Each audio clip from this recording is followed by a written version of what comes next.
நமஸ்காரம். 1000 நாமங்கள் 1000 கதைகள் 284வது திருநாமம் அம்ருதாம் ஷூத்பவாய நமக. கும்பகோணத்தில் கோவில் கொண்டிருக்கும் கோமளவல்லி நாதனான ஸ்ரீ சாரங்கபாணி பெருமாளிடம் 20ஆம் நூற்றாண்டில் வாழ்ந்த வடமொழி கவி சக்கரவர்த்தியான வில்லூர் ஸ்ரீநிதி சுவாமிகள் மிகுந்த ஈடுபாடு கொண்டிருந்தார். குடந்தை சாரங்கபாணி கோவிலுக்கு சென்று பெருமாளை தரிசிக்கையில் இறைவனை பார்த்து அன்போடும் உரிமையோடும் வில் பிடித்த பெருமானே, வில்லூரிலிருந்து வந்திருக்கும் என்னை கண் திறந்து கடாட்சிப்பாயாக என்று கேட்டாராம். அந்த அளவுக்கு சாரங்கபாணி பெருமாளிடம் ஈடுபாடு கொண்டிருந்த ஸ்ரீநிதி சுவாமிகள் சாரங்கபாணியின் தேவியான கோமளவல்லி தாயாருக்கு ஒரு சுப்பிரபாதமும் சாரங்க பெருமாளை குறித்து அபயாம் திரு அம்ருத விம்சதி மற்றும் அம்ருத ஷார்தூலம் என்ற 2 துதிகளும் இயற்றினார். அவற்றுள் அம்ருத ஷார்தூலத்தின் 8வது ஸ்லோகத்தில் ஒரு சுவையான சம்பவத்தை கவி நயத்துடன் படம் பிடித்து காட்டுகிறார் ஸ்ரீநிதி சுவாமிகள். தேவர்களும் அசுரர்களும் பார்க்கடலை கடைந்த போது அதிலிருந்து ஹாலாகால விஷம் உண்டானது.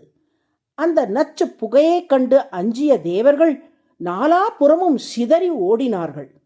அந்த விஷத்தின் வெப்பம் சுற்றியிருந்தோர் அனைவரையும் சுட்டெரித்தது. இதிலிருந்து தப்பிக்க வழி தெரியாமல் தேவர்கள் தவித்த நிலையில் மிருத்யுஞ்சயன் என்று போற்றப்படும் சிவபெருமானால் தான் இந்த விஷத்திலிருந்து உங்களை காக்க இயலும், அவரிடம் போய் சரணடையுங்கள் என்று அறிவுறுத்தினார் திருமால். தேவர்களும் சிவபெருமானிடம் சென்று பிரார்த்திக்க அந்த ஹாலாகால நஞ்சை உண்டு தேவர்களையெல்லாம் காத்தார் சிவபெருமான். ஆனால் சிவனின் கழுத்துக்குள் நுழைந்த அந்த நஞ்சின் வெப்பமும் வீரியமும் அவரை மிகவும் துன்புறுத்தியது. அமுதை கொண்டு விஷத்தை முறிக்கலாம் என்று சிலர் சொல்ல பார்க்கடலிலிருந்து தோன்றிய அமுதத்தை பருகி பார்த்தார் சிவபெருமான். அப்பொழுதும் விஷத்தின் வீரியம் தணியவில்லை. சாதாரண அமுதை பருகினால் இந்த விஷத்தை முறிக்க இயலாது. ஆறா அமுதை பருகுவோம் என்று தீர்மானித்தார் சிவன்.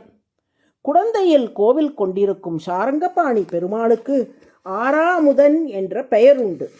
அந்த பெருமாளிடம் வந்த சிவன், உன் கூற்றின்படி நான் விஷத்தை உண்டேன். ஆனால் அந்த விஷத்தின் வீரியத்தால் எனது தலை சுற்றுகிறது. இந்த விஷத்தை முறிக்க ஆறா அமுதமான நீயே வழிகாட்ட வேண்டும் என்று கேட்டுக்கொண்டார். திருமாலின் மனதிலிருந்து சந்திரன் உருவானதாக சாஸ்திரங்கள் சொல்லுகின்றன. அந்த வகையில் தன் மனத்திலிருந்து உருவான சந்திரனை பரமசிவனுக்கு அளித்த சாரங்கபாணி பெருமாள், இதை உங்கள் தலைமேல் வைத்துக் கொள்ளுங்கள் என்றார். அந்த சந்திரனை பரமசிவன் தலையில் வைத்த அடுத்த நொடியே விஷத்தின் வீரியம் அனைத்தும் தணிந்துவிட்டது. இவ்வாறு தனக்கு சந்திரனை அளித்து விஷத்தின் வீரியத்தை தணித்த சாரங்கபாணி பெருமாளுக்கு நன்றி தெரிவிக்கும் விதமாக குடந்தையில் சாரங்கபாணி கோவிலை சுற்றி கும்பேஸ்வரர், நாகேஸ்வரர், சோமேஸ்வரர், தேனுபுரீஸ்வரர், பாணபுரீஸ்வரர், ஐராவதேஸ்வரர், காசி விஸ்வேஸ்வரர் என பற்பல வடிவங்கள் தாங்கிக் கொண்டு சிவபெருமான் திகழ்கிறார். ஒரு கவியின் கற்பனை நயத்தோடு கூடிய இக்கதையை தெரிவிக்கும் வில்லூர் சுவாமிகளின் வடமொழி ஸ்லோகம்: சுவாமின் த்வத்வசசா விஷம் கில மயா பீதம் சிரோ கூர்ணதே த்வச்சித்தாத் அமிர்தாம்சுமேகம் உதிதம் குர்யாம் ஷரஸ்யஞ்சசா இத்தம் பிரார்த்தித லாபதோதி முதித சம்புஸ்த்வனேகாகிருதி நைகாகாரகதः புரேத்ர பகவன் ஸ்வாம் சர்வத சேவதே. இப்படி குளிர்ந்த அமுதமயமான கிரணங்களை உடைய சந்திரனை உருவாக்கியவராகவும் அந்த சந்திரனை கொண்டு மக்களின் மனங்களை எல்லாம் குளிர்விப்பவராகவும் திகழும் திருமால் அம்ருதாம் ஷூத்பவ என்று அழைக்கப்படுகிறார். அம்ருதக என்றால் அமுதம், அம்ஷு என்றால் கிரணம். அம்ருதக பிளஸ் அம்ஷுக இஸ் ஈக்குவல் டு அம்ருதாம்ஷு. அமுதமயமான கிரணங்களை உடைய சந்திரன். உத்பவ என்றால் உருவாக்கியவர். அம்ருதாம்ஷு பிளஸ் உத்பவ இஸ் ஈக்குவல் டு அம்ருதாம் ஷூத்பவ.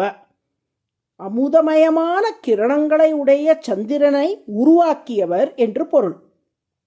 அம்ருதாம் ஷூத்பவ என்பதே விஷ்ணு சகஸ்ரநாமத்தின் 284வது திருநாமம். அம்ருதாம் ஷூத்பவாய நம என்று தினமும் சொல்லி வரும் அன்பர்களை திருமால் குளிர கட்டாட்சிப்பார். நாராயண நாராயண.